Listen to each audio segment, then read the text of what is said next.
Bonjour à toutes et à tous, bonjour à tous les suiveurs et à tous les inconditionnels de Grégoire Omnisport doomu Gaynde Njaay warul tiit warul ragal Gana amul looy tiit amul looy ragal tout le monde est derrière toi tous les Africains tous les vraiment les gens imbus de bon sens ñi nga xam ne bon sens mooy tax ak logique ak dëgg ñu ngi sa ginnaaw donc bul tiit bul ragal mais démb nag gaynde mer fanaanoo tout le monde est en colère parce que tubaab li ñuy def teguñu ko fenn les Français doivent arrêter moomu leen nit ñi moo leen nit ñi. On parle de liberté individuelle, liberté de culte, liberté de tout, mais il ne veut pas, mais on ne peut pas le forcer. On ne peut pas le forcer. Et je pense que le problème, ça doit être entre le club et le joueur. Si le club accepte que, pour ne pas blesser les convictions de son joueur, de le mettre au repos, mais c'est au club de gérer ça. Mais ce n'est pas à vous de forcer la main. Ça veut dire que le mal est profond. Le mal est profond. Et Gana, on te soutient. Et vraiment, rien ne doit t'ébranler. Ça, c'est très clair. Donc, Gana, il a fustigé l'attitude du PSG. Parce que Gana dafa ne waa PSG dañ koo tayle. Gana a été surpris par la réaction du PSG. Parce que PSG lan la ñu wax Pochettino dafa ne woon pour des raisons personnelles. Mais après, donc PSG génn ne vraiment non, donc le PSG est complètement engagé dans la lutte contre l'homophobie et les discriminations. Mais li ñuy def nii discrimination la. Parce que lui, il est libre de ne pas porter le maillot. On dit qu'il discrimine les LGBT. Alors que moi, nous discriminer. Parce que moi, je stigmatiser. Alors que il est libre de ne pas choisir. C'est aussi simple que ça. Voilà. La LFP,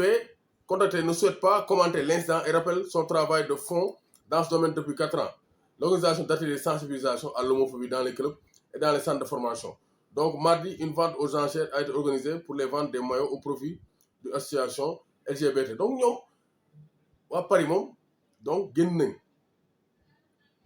waa PSG ci boppam ñoom dañoo raxasu ba set wecc ñoom nee nañ vraiment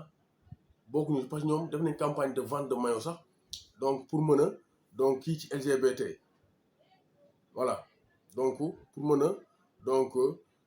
satisfaire waa LGBT yi donc loolu la donc waa kii di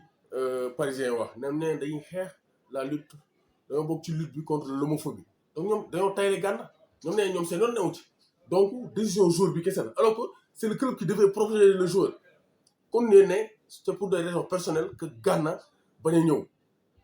mais dañoo raxasu sànni Gana ils ont donc vraiment envoyé Gana donc à l'échafaud ils l'ont envoyé en pâture face aux dinosaures des LGBT et des fumistes français tous les Français on a des amis français et tout mais français yi xeex Gana laa wax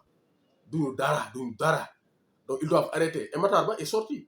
en ministre des sports il est sorti nee na Gana n'aie pas peur tu dois continuer à jouer à te battre et respecter tes convictions sénégalais ñuy attaquer yeneen joueurs sénégalais non on doit attaquer personne chacun est libre de faire son choix c'est pas parce que Gana dafa bañ ñeent dañoo war a bañ chacun est libre de faire son choix chacun avec ses convictions chacun avec sa libre pensée donc bu attaquer benn joueur sénégalais nañ défendre Gana parce que moom am na xalaatam te dañ ko ci def jàppale jusqu'au bout les Français n'ont pas le droit de l'attaquer parce que si dëkk nit ñi lay ñëw naan liberté de presse liberté d'opinion liberté de nangam alors que ñoom boo nee seen dëkk doo libre le port de Burkini port voile lépp journaliste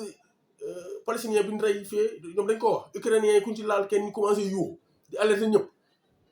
mais vous freinez pour qui France tu te freins pour qui donc dédicace à Baye Dikam et Madoudou donc waa Daaray Kor maa ngi di bëggee bu baax a baax donc gis nañ ne aussi Gana Gueye def na cérémonie bu baax For Hope am plus d'1 milliard de revenus pour son association sa fondation For Hope pour l'espoir te Gana Gueye a pleuré dafa jooy xaritu Kouyaté xaritam la jumeau la ak sœuram bi donc dafa jooy parce que nee na sa sœur a tout fait pour la réussite de cet événement donc gisee réussite bi Neymar moo jënd donc enchère bi mooy bal bi ñu gagné Coupe d'Afrique bi Neymar moo ko jënd pour participer donc vraiment à l'événement de Gana Gueye. Gana Gueye il est aimé par les Parisiens mais français yi ñoo ay fumistes te Gana Gueye il a craqué vraiment il a craqué donc avec la réussite de l'événement parce que Gana borom xol bu rafet la gis nañ œuvre yi muy def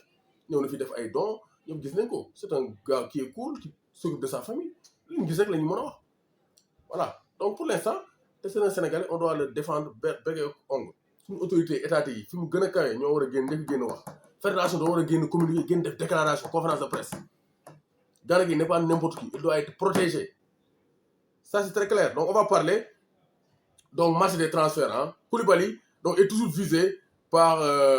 donc le Barça. Donc le Barça cible les deux profils Jules Koundé du FC Séville et Kalidou Koulibaly. Donc FC Barcelone a répondu favorablement à ses attentes donc durant cette deuxième partie de saison moo tax dama bëgg a renforcer Kessié ñëw na Andreas Christensen donc ñëw nañ Barça dama bëgg a renforcer pour mën a compétitif en Liga et en Ligue des Champions la saison prochaine. Donc ce que l'entraîneur du Terrassa apprécie donc le plus c'est Koulibaly la gën a bëgg parce que Koulibaly suukar la ku ko bañ doo ndekki non il est en contrat jusqu'en 2023 avec le Napoli Koulibaly mooy buuru Napoli gis nañ ko ak Paco deuxième gaynde loolu aussi kontaan naa ci parce que Paco il fait beaucoup ak deuxième gaynde yëpp ak supporter yëpp donc ils font beaucoup fekk naa leen Cameroun gis nañ conditions yi ne ils se battent ils font tout pour que Sénégal yi bëgg ci ñoom souvenir équipe bi moo tax Koulibaly li mu def yóbbu ko Napoli vraiment mu représenter le drapeau sénégalais Napoli rek Sénégal rek donc vraiment Paco loolu rafet na Koulibaly tu as fait un très beau geste donc négociations yi donc sont toujours compliquées avec Aurélien de Laurentiis dafa promettre Koulibaly capitaine roko ko salaire am ça sera difficile de débaucher Koulibaly du Napoli moo tax Jules Koundé mooy plan B donc Bamba Dieng félicitations hein pour sa première saison pleine il gagne le prix donc de meilleur but donc but bi gën a rafet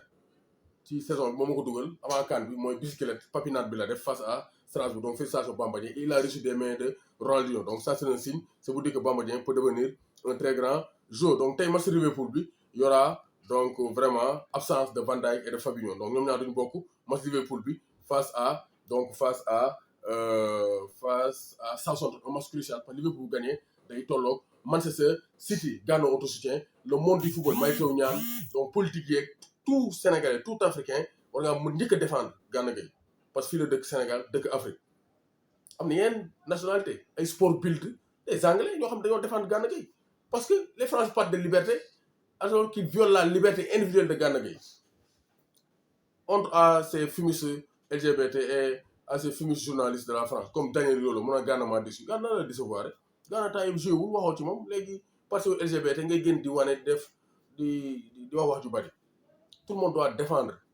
Gana c'est un patriote c'est un Sénégalais et c'est pas n'importe qui doomu Gaynde Njaay warul tiit warul ragal